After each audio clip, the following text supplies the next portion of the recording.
Hello, my name is Daryl Robert Shune, and this is the third in a series a playlist that I'm calling Freedom and the Matrix. And for this one, I'm going to bring it back more towards the topics that I had previously discussed, generally on my Dollars and Cents show. In fact, at the end of the show, we're going to return to gold. All right? But I want to discuss these things in the context of this framework that I've been developing on this playlist called Freedom and the Matrix. And it all stemmed from a symposium that I'd gone to early this year where freedom was the key, the keynote. People were looking for it. And it caused me to start thinking, really, what is freedom? Why do we want it? Because like money, the word freedom has to be seen in the context that it really is. Otherwise, you could make money in any form that you want, which is what they've done today. And the same thing goes with the word freedom. Freedom has many different meanings given it to determined by the person who's using it or misusing it. And I hope that this series is going to put things in a light that you are not familiar with, but perhaps might be a little more enlightening. Anyway, what I've done before on this series, when I've talked about freedom in the matrix, I brought up the idea of the disc. Okay, and the disc is when we are born here on the planet, each of us has an empty disc. All right? And onto that disc goes every thought, every observation, every emotional reaction, every experience that we have, children all the way till we pass out of this existence. All right? It's called memory. We call it memory. In fact, one of the major makers of these discs is called Memorex. All right? Because these are blank discs when we were born. And yet everybody has one. We don't know it. We're out there in front of the disk just trying to deal with all this information coming into us, collating it in whatever way we can, and just trying to get through this process, which is very foreign to us, called life. All right? Now, on that disk is everything that you experience. And it is location, location, location. Because what you believe to be true is very much determined by the location of your particular disk. All right? Even the word patriotism only has meaning depending on where that disc arises. If you are born in the Ukraine, all right, your disc as a patriot may identify you as a patriot of the Ukraine. If you were born 100 miles away in the Crimea area, which was eastern Ukraine, your identification and patriotism may fall mainly with Russia, with which Crimea was always a part of for a long time. All right? So the words or the identification that we use is very much dependent on the experience of the person with that disc. All right? And I want to explain what this disc was, how it developed, and one of the things that is common to everybody's disc, one, is that the sense of self is very fragile. Because as the data comes onto the disc, your belief in who you are is that disc. In fact, when people go into dementia or become Alzheimer's, it becomes very scary for those people and for those around them, because their sense of who they are disappears. Because their connection, their access to the disc is fuzzy and becomes loosened, and in the end becomes dementia, which means there is no relationship to the previous memory bank, and you're out there all alone. Which brings us to one of the things on that disc. That disc leads everyone to the belief that they are in fact unique and alone. Let me tell you, you may be unique, you're not alone, but that disc leads you to believe that. Why? Because the uniqueness of that disc tells you instinctively that you're different than your mother, father, sister, brother, child, enemy, friend, even the people who believe with you. Muslims all think they're different than the Muslim next to them. Christians believe they're different than the Christian next to them. Atheists believe that they're different than the atheist next to them. Each disc believes itself unique and different. And not only does it believe itself unique and different, it believes it's right. Right. Why? Because everything on that disc leads to the person, their beliefs. And if, for example, they have a very, very horrible experience here on earth, their belief in the earth is that a place that you cannot trust it, it's dangerous. I mean, horrible things can happen to you here. And in fact, to a great many of us, they do. If, however, you were born into a family of wealth, all right, and everything was handed to you on a silver platter, your experience of that disc is quite different. You believe life may be a wonderful experience, all right, and to you it is. I'm only saying this to show you the differences on the disc, all right? Now, what we're going to do is I'm going to take you back how this disc came into being, all right? And in that sense, I want to bring back what is called metaphysics, okay? I don't know how many of you are familiar with Bucky Fuller, Buckminster Fuller. He's brilliant. He was given a Legion of Honor by the president, by Reagan. Compounds, physical compounds have been named after him. The buckyball, which is a graphene-shaped carbon-based molecule. Okay, he invented the geodesic dome. But he was an extraordinary person. And Bucky said this: there is the physical and the non-physical. And the non-physical, which is the metaphysical, it is the context of the physical. And I think you could, by a metaphor, it's like this. This is a series of discs, all right? It could be humanity, all right, like this. All these discs. Let's say right now there's 5 billion on this, okay? All the humanity is in it. And everybody's perception of themselves is contained on and from the point of view of their specific disc. Be that as it may, there's a context of the disc, all right? This is what Bucky called metaphysical. This is what Bucky would call the universe, that which is greater than the disc, which gives rise to it, all right? Now, Bucky said there are two types of action here. Class 2. Class 2, Bucky says, is the definition of any action that comes from human endeavor. This qualifies as everything on these discs. All right? Then Bucky had another term, another type of action, Class 1.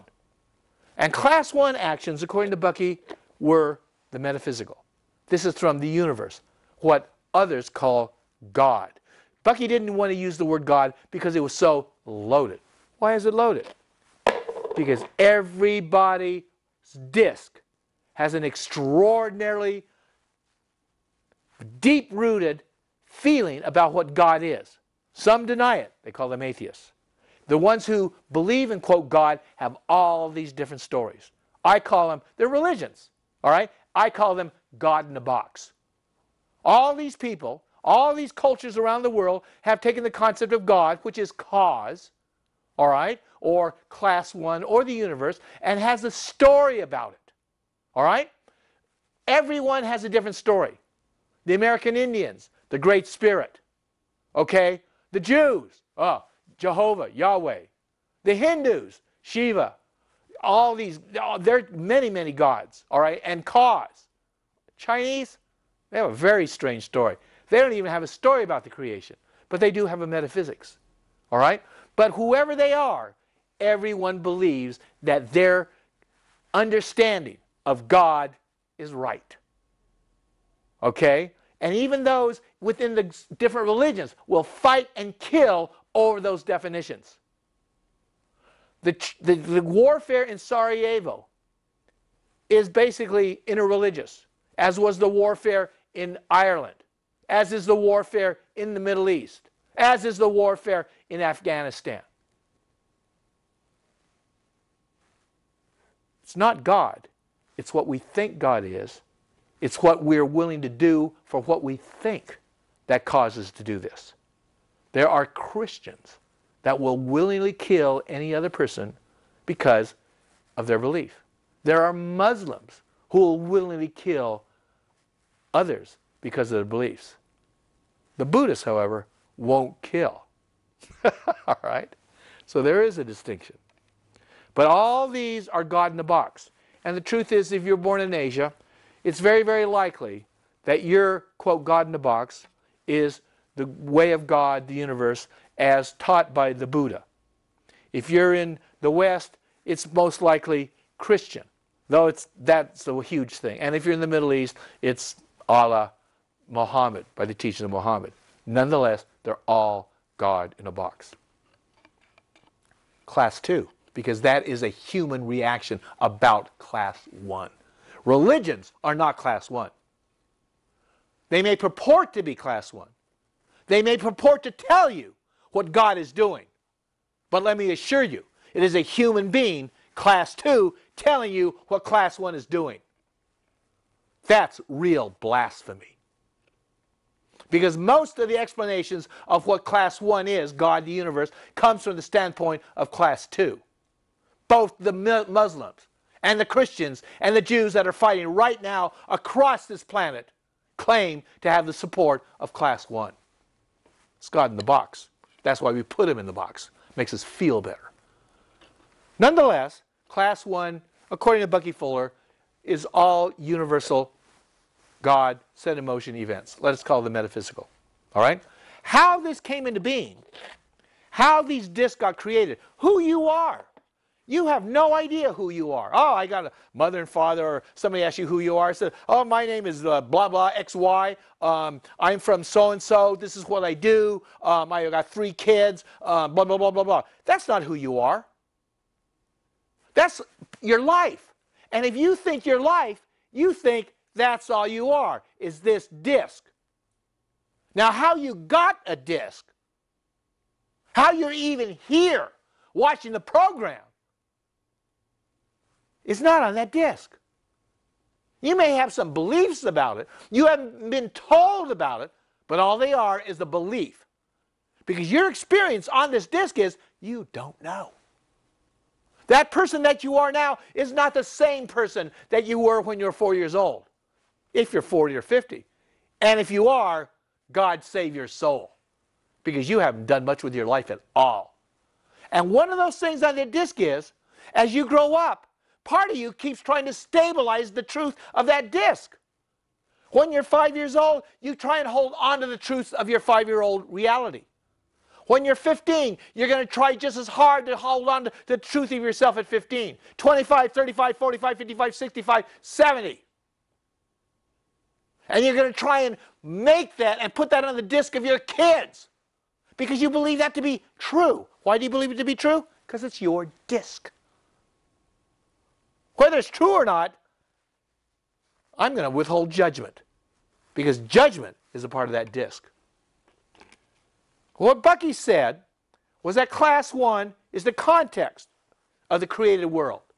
This disc is clearly a part of the manifest reality. Clearly, us having this dialogue is a part of the manifest reality.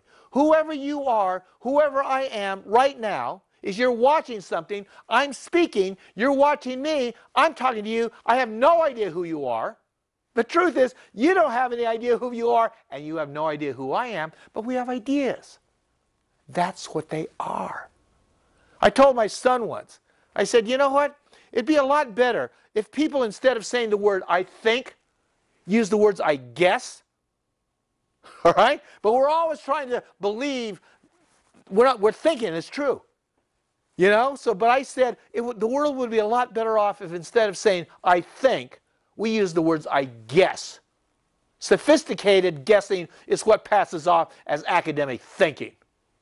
And you know what my son said? He said, yeah, but instead of saying that, they say I know. Which belongs why we shoot each other over differences on our disc. Nonetheless, the disc is part of all created physical reality. 5 billion of these, us, whatever we are, on this planet at the time, each with a different disc. This is the context of that disc. This is what Bucky might call class 1, if you couldn't see it, if it was non-physical, if it was the context of the disc. It's what the I Ching calls the void, the unmanifest. It's what the Hebrew Bible would say in the beginning was the Word. Before the world, before Alpha and the Omega. Out of that void, out of the nothingness came what? Certainly came the disc, ours. Okay? And out of that, we began forming all these different worlds. Now, one of the primary things, and I went over this before, is that your belief on that disc is that whoever you are, if only you had enough power, this world that you have no control over, this world where whatever your pitches are about it, you don't control. And if you think you control it, well, you belong in an insane asylum. All right? In fact, may well be there, except we don't have them anymore. We call them jails here in the United States. That's where we put people whose ideas are so dissonant with the normal, whose beliefs don't jive with the normal. We throw them in jail, or prisons, or psychological rehabilitations. This happened in China, this happened in Russia, this happens in the United States. The elimination of those who don't share the collective patois, as it were. Nonetheless, that disc, our world, came from somewhere. That somewhere, metaphysically, is what Bucky called Class 1, the universe, what others call God, Yahweh, Allah, whatever, or where it came from. And as it came into being, when the void, when the non-manifested world came into being and created this experience which we're enjoying right now, or experiencing right now, the physical world, the one became two. Now, what do I mean by that?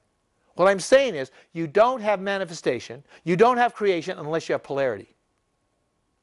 Negative, positive poles, like electricity. You have no energy unless you have polarity. You have no movement. You have to have two. You have to have poles before there's movement, before there's anything. And out of that polarity rises, that's the basis, the very foundation of the manifested universe. Out of the one comes the two. Now, the Chinese call this, the two polarities, yin and yang. The French called it le and la. Positive, negative, male and female, reason, feeling, the East and the West.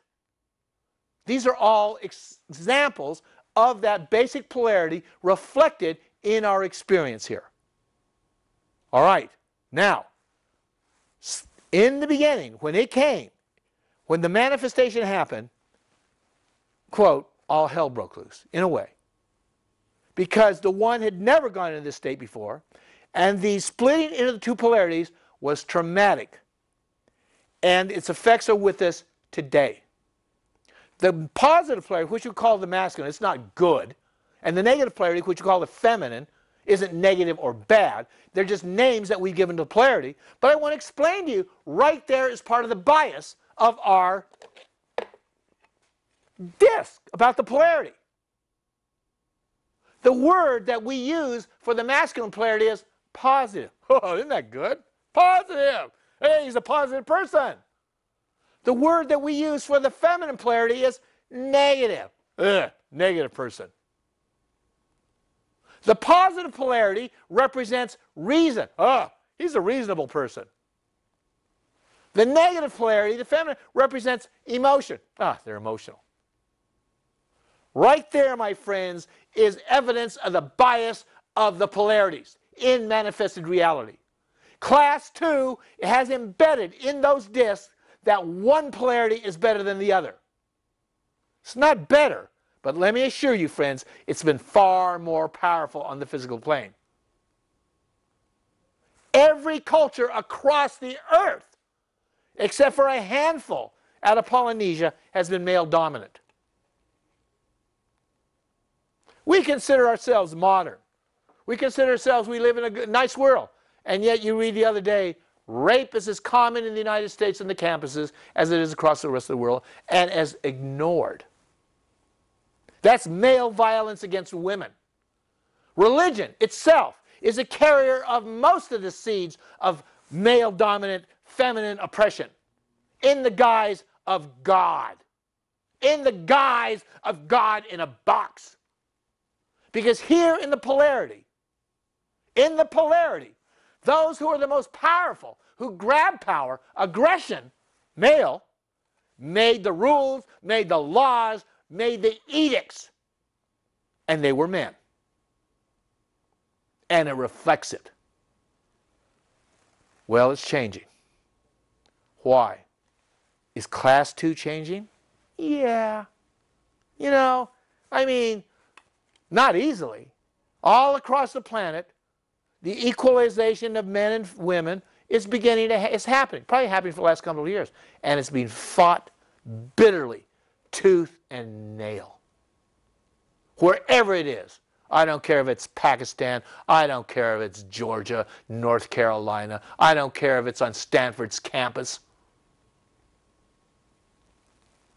So class 2, humanity, is changing about the imbalance between the male and the feminine. But it's not changing because of itself. It's changing because class 1 is moving to balance itself. The universe, cause, Jehovah, Allah, whatever name you wish to give to it, the void, is going through a process of rebalancing on the physical plane that has never gone through at all. And it isn't going to be easy. We are here in 2014. The crisis that has brought us here has led to the collapse of the economy. And this economic collapse is the collapse of the West economic paradigm. The male polarity. The West represents the male, the East represents the feminine. All right? The West, outward, pushing, expansion, expansion, expansion. The East, inward, inward, inward, contemplative. And who took advantage of who? Clearly, the West. 500 years ago, the balance between the East and the West was basically the same, at least in terms of aggregate wealth. Starting in the 1600s, 1500s, this started changing. What happened is that Western ships from Holland, Portugal, Spain, England began going over the world, oppressing others, stealing what they could. It's like street gangs as nations. That started it. But the real oppression of the East by the West happened with England. And what fueled the West expansion and domination of the East for the next 300 years, 400 years perhaps, 350 years, was the system that we call central banking. The shift of wealth, the wholesale shift of wealth over the next 300 years drained the East of its aggregate wealth and ended up in the coffers of the West, in the banks. And now it's reversing. The flow of gold is shifting east as we watch it, as I speak. And the reasons behind this are metaphysical. They are class 1. The universe is rebalancing. And the longer a paradigm has been in place, and the more deeply it is rooted in human experience, the more violent is the upheaval necessary to change it. That is what is necessary. That is what is going to happen. That is what is happening now. The disintegration that you see of your economic system is an indication of what's going on. The disintegration of the West's debt-based money, whereby it got to buy everything from the East with pieces of paper. Pieces of paper! What a great thing. For the past 200 years specifically, the West has bought, we call it buying, if you want, the East's goods, oil, energy, everything with pieces of paper that they stamp out that used to be at one time convertible to gold is no longer. And now, the gold that the West stuck away in its vault, the looty, the booty, that the West has accumulated is on its last legs. This is where we are today. Where we're going to be tomorrow is a place that we and the universe has never been. It is going to be a better world, for balance is going to bring about the fundaments of the world that needs to change. But getting there, trust me, it's not going to be easy. And I've been talking on, for the past few shows, something called Freedom in the Matrix, which is really is 2 parts: freedom in the matrix and freedom from the matrix. The matrix being that sort of invisible reality in which many, many people feel themselves to be trapped. When that movie came out, it struck a chord all across the world. Everybody had a different vision, a version of being trapped and feeling trapped, but the experience of feeling trapped was very real for a whole lot of people. And that's why I started going in this direction. But like with the question of money, the idea of freedom is dependent on the context and the definitions that we use. And as I went to explain why what we are calling the matrix is essentially a reflection of what we call reality. Everyone has a different reality. Each one of us. Some of us collectively have common realities. The people who find themselves in the Tea Party associate with each other and reflect back to each other common values. The people that the Tea Party calls tree huggers have another set of system of values which they share and see each other. But the truth of the matter is, this is only a small analogy of what's happening clearly across the planet with 5 billion of us. Now, the truth of the matter is this. There are experiences on this planet that are going on right now that is shifting not only the disks, not only reality, but the very fundaments of what has been created on this planet. As I spoke before, I said there was something called, when creation happened, it broke out into duality. That metaphysically, behind this creation is the world of oneness. All right? This disk is a part of the duality. Oneness, there's no disk. There's no sense of individuality. There's only oneness. But in the duality, there's the polarities. Male and female, east and west, reason and emotion. Those are the polarities, positive and negative poles. And without polarity, there is no created existence.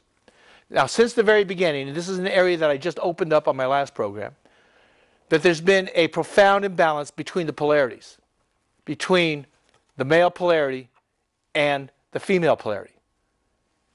And ever since the beginning, this is how it's been. The male polarity on top, the feminine polarity below it. This has been true in terms of power. This has been true in terms of wealth. This has been true in terms of out-expressing of consciousness. What is happening now is that it is coming into balance. And because this imbalance has been there since time immemorial, since the beginning of creation, the transition back to balance is going to be very, very disruptive, because it's going to reach into every area of our collective psyche and individual psyche. This process has been happening for the last 200 years, slowly, but it's now gaining momentum. In every religion, there is upheaval. Why? Religions basically are man's expression of the God of creation. Everyone has a story. Not everyone, but most of us have stories about how we got here, what creation is, who God is. This is what I call, we put God in the box. God is the box. God isn't in the box, but we think he's in the box. We think God is in our little particular view of what God is. We've compartmentalized it. If you grew up in the South, in the United States, your particular version of God in the box is the Southern Baptist God in the box. And I'll let me explain to you about how the Southern Baptist God in the box came into being. Before in the United States, there was the American Baptist God in the box, okay? And the American Baptist held that the only way you can get to heaven is to have complete immersion in water as a symbol of your conversion to Christianity. That's what Baptists were. They called it baptizing. They made that the distinction of their God in the box. You don't cross that line, you don't get to your God in the box. You don't have a God. There's only one God, and it's in my box. Okay? Well, the Southern Baptists, they broke away from the American Baptists. That was the American Baptist thing. Why did the Southern Baptists break away? Because the American Baptists, they were beginning to think that we shouldn't have something called slavery. All right? So the Southern Baptists, their God in the box approved of slavery. Their God in the box allowed them to buy and sell human beings and make a profit and do anything to them they wanted. Why? Well, that's what they said their God in the box did. So they took their God in a box, took it out of the American Baptist Convention, took it over to the Southern Baptist Convention, and they have their box. All right? This has been true in Shiite religions, Shia religions, in Muslims, broken down through humanity. As long as there's a mind, somebody's going to come up with a new idea and put God in a separate box and separate compartmentalization. Well, I said in the last program that Bucky Fuller basically had this extraordinary man basically divided reality or causality here into two issues. One, he called class 2. That's all of humanity's thoughts, actions, whatever. Class 1, Bucky said, was caused by what he called universe. Universe is what Bucky called God. The reason he didn't use the word God, it was because it was too loaded. If he said the word God, it would send everybody spinning out. What God is he talking about? That's not my God. Where did he get that idea of God? Who told him about God? I mean, it doesn't, you know what I'm saying.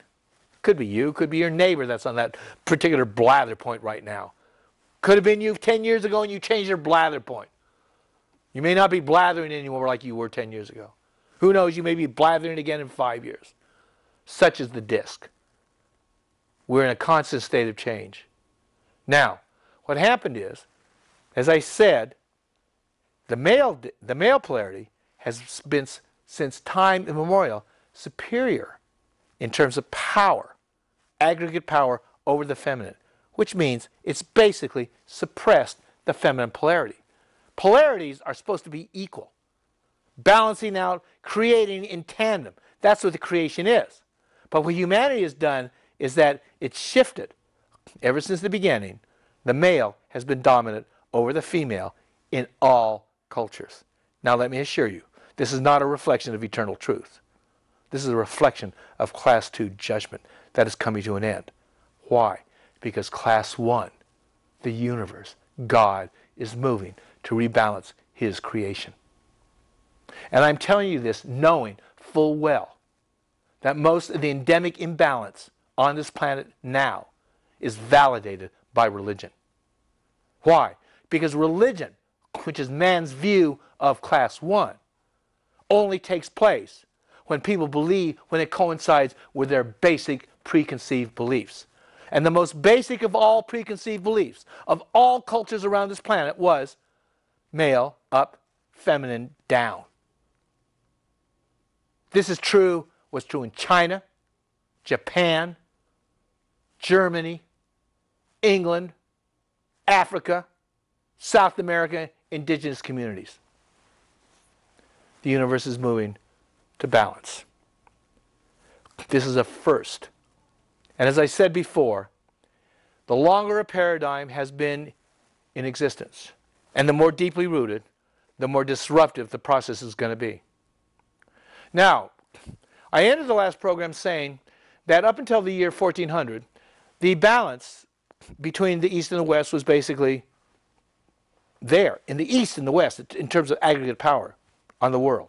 All right, East, I'm saying Asia, India, Japan, Korea, all those countries over there. The West, basically talking about starting with the Middle East, perhaps, over there, going over into Europe, ending up in America. The imbalance began. The domination of the West over the East began. And how did it begin? It began first with the Western explorers, the ships going over there. They weren't going over there to trade. They're going over to steal. Trade if necessary, stealing if possible. Why? Because when you steal, you don't have to give anything back. You just hold a gun to their head and take what they have. Gold, silver, anything that is value to you. But this wholesale slaughter of the East really got to step up in 1694 when England, very small country off the coast of Europe, the European continent, went into debt-based banking. The bankers approached the King of England, I've said this many a time on this program, and upset the apple cart. England began issuing money in the form of debt. Why? Because the king wanted to pay off his debts. And the central bankers said, you allow us to issue this kind of money, we'll loan you all the money you want to go to war, as long as you pay us back. Well, since nobody else could go to war on credit, England parlayed this extraordinary advantage into world dominion that we call imperialism. From approximately early 1700s to the early 20th century, the 1900s, England had an empire unrivaled and unseen since Rome, based on its ability to go to war on credit. And England used this to basically dominate the rest of the world the rest of the world used this basically to dominate the East. Now, if you read the history books, they don't tell it this way. Why? Because the history books are written generally by the West, at least the ones we read here. All right? For example, China. Okay? When the Western powers came into China, started dividing it up, all right? America came late to the table. The major Western powers, Germany, England, France, they were already there. They had already had their concessions. They already cut up the major cities, said this is mine. All right? The United States gets there later. All right? But the United States, you know how they tell the story to themselves? We see themselves as a democratic country. We see themselves as a nice people. What does Bush call us? The good guys? We see ourselves as the good guys. So what did the good guys do when they got to China late to the party? And China was being raped. Well, America said, hey, let's be equal. Come on, don't hog it all for yourselves. Give us a chance. They wanted to participate in the rape of China even though they got there late to the table. But what do they call this? Participating in the rape of China on a democratic basis? No. They call it the open door policy. Just like England called its move across the world free trade. Free flow of currencies. What does a free flow of currency mean when you didn't have it? That the Western central banks were able to buy the goods and services of the rest of the world with pieces of paper. And if you didn't let us do it, we'd force you to take our paper. That's what the Opium Wars were about in China. 2 Opium Wars were fought. First in 1843, the next one 10 years later, and they forced China to take their paper money in return for their porcelain, silks, and goods. The Chinese previously had refused to take England's paper money, demanding silver. So much silver flowed from the West to China until the Opium Wars, it caused an imbalance in world trade. But you won't read this in Western history books. You won't read about the rape of the Middle East by Anglo-Iranian oil, by the Western oil companies. No, this is all free trade. You call it capitalism. Capitalism is the name and the cover for Western imperialism. And for you Americans who sit there, patriots, and defend capitalism, you're traitors to this country. You are traitors to what America is all about. The first opposition to England and its capitalist system, capital mean the definition of the substitution of debt-based money from a central bank for savings-based money, which is what England had and parlayed over to the rest of the world. The first opposition to this, successful armed opposition, happened in the colonies of the United States.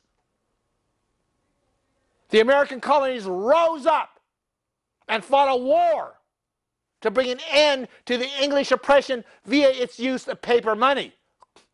England wanted the American colonies to pay them with English money for their goods. And the Americans had already said, we don't want to do this.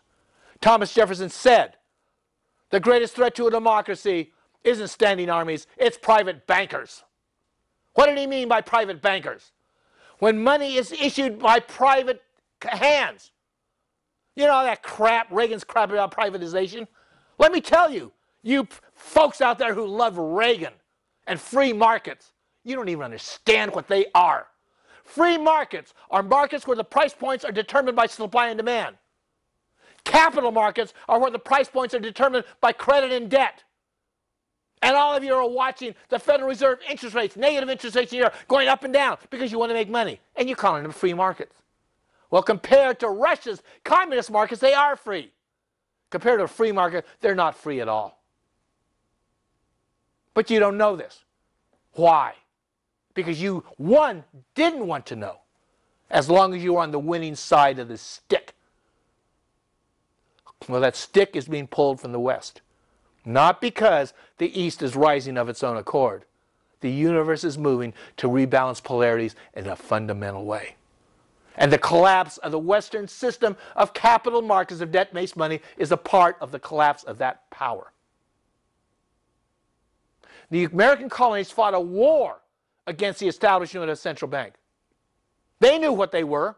Alexander Hamilton wanted to bring it in, they threw him out. Aaron Burr shot him, and probably one of the first acts of real American patriotism in this country. after this Revolutionary War. But in 1913, in the middle of the night, December 23rd, a handful, barely a quorum, voted to establish the Federal Reserve Bank. The same bank that our forefathers had fought a war to keep out of here, to keep Americans free.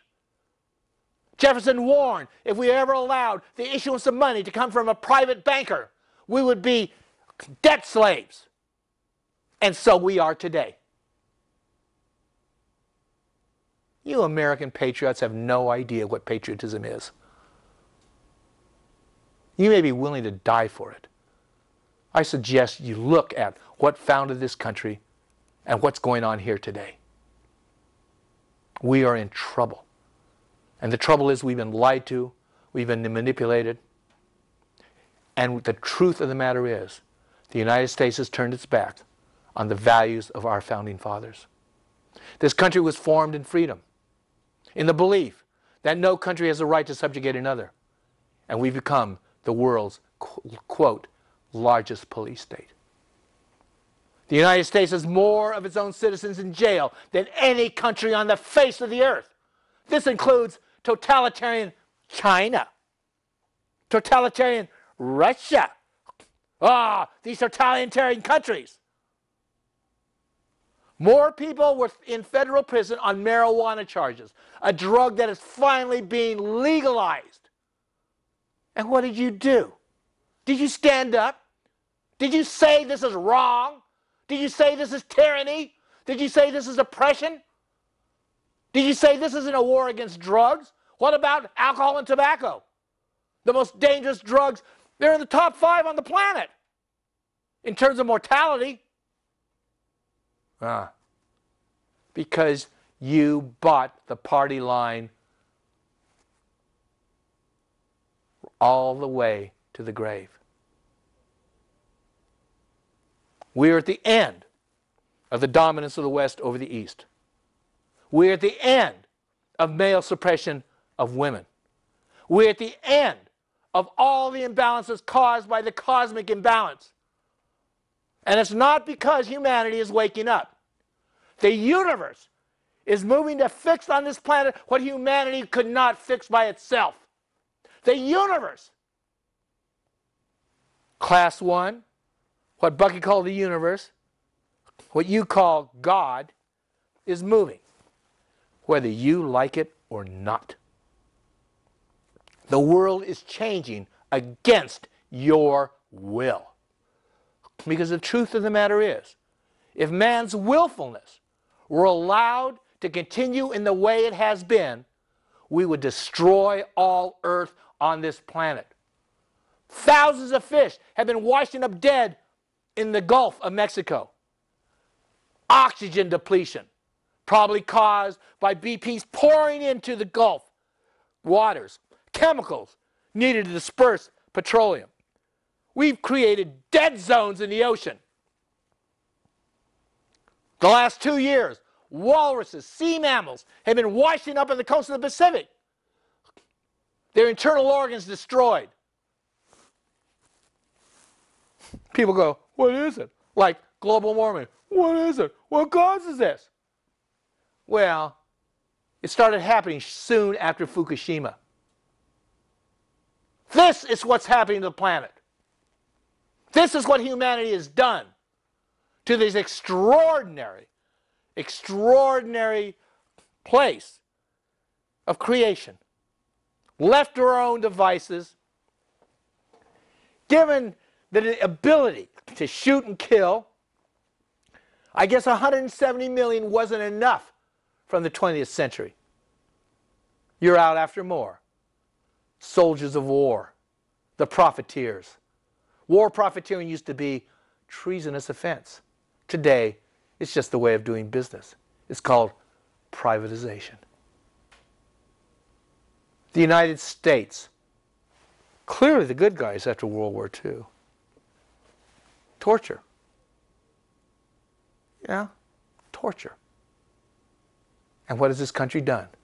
Allow it to happen. What passes for justice is injustice. What is happening now is that this is coming down and this is coming up. What is going to happen is something we've never ever seen before. What is in motion is something that has never happened before. I know what the world looks like to you. I read the news. I see what's going on. And I know in your heart of hearts, you want the old world to come back. Most of you, at least in the West. Because in the West, we've enjoyed living off the East's stolen riches. What else were our armies doing over there? The most decorated Marine in the history of the Marine Corps, Smedley, what is his last name? You know what he said? I was a mercenary for the United States. I fought for United Fruit Company in Honduras. He was the one who ratted out George Bush Sr., grandfather of President Bush, who attempted to lead a coalition of American industrialists and overthrow the United States government in 1933. Not many of you know this. It's there, if you look. My belief that things are getting better is because finally the universe is moving. One of the signs of this is gold is shifting back from the west to the east. The world's largest producer of gold is China. The world's third largest producer of gold is Russia. Neither Russia nor China will allow any produced gold to reach the markets. In other words, they are keeping all their production in hand. And China and Russia and India, the crown jewel that England stole and dominated, are the world's largest gold buyers at this time. The United States, we used to have the largest hoard of gold in the world. It's gone. The last public audit was held in 1954.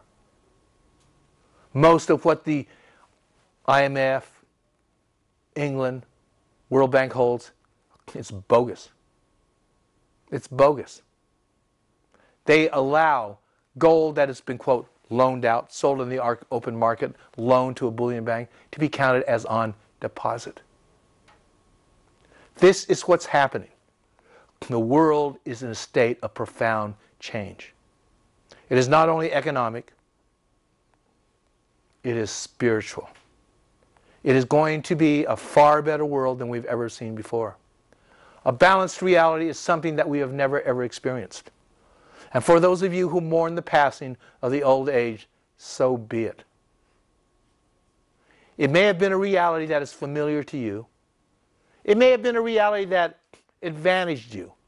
But let me assure you, the advantage that you think that you achieved by your own sweat and blood, and I'm not diminishing your sweat and blood, came at the expense of others who the system was impoverishing. Capitalism was a gun in the form of money used by England to dominate the world. The United States was the colony that got away, was subverted back into the fold with the establishment of the central bank, the Federal Reserve, in 1913. And since 1913, the United States and England have allied in world power. There's a reason why the five eyes that spy on the rest of the world are England, the United States, Canada, New Zealand, Australia. The English Empire and the colony that got away is collectively what we know today as Big Brother.